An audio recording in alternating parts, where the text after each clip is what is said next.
If you've been looking into Murray and Hayes Melbourne, you've probably asked yourself one question. Is it actually legit, or is it just another online store that should be avoided? I spent some time looking into the brand, and here's what I found.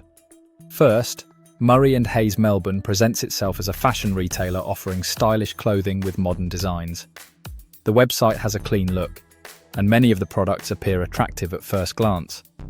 Prices can also seem appealing, especially during sales. But that's where it's important to slow down.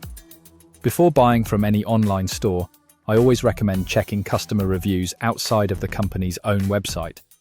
Independent review platforms can give you a better idea of real customer experiences.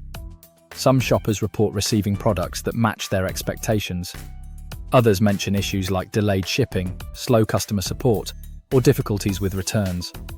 That doesn't automatically make the store a scam. Shipping delays and customer service problems can happen with many online retailers. However, they are still worth considering before placing an order. Another thing to look at is the return policy. Make sure you understand how returns work, who pays for return shipping, and how long refunds usually take. Reading these details before you buy can save you a lot of frustration later. I also suggest paying with a payment method that offers buyer protection.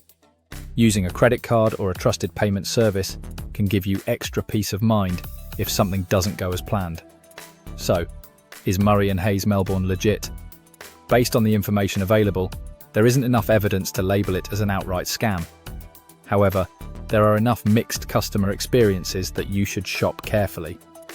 Do your own research, read recent reviews, and avoid making impulse purchases based only on attractive discounts. If you decide to order, it may be a good idea to start with a smaller purchase first. That way, you can judge the product quality and delivery experience for yourself before spending more money.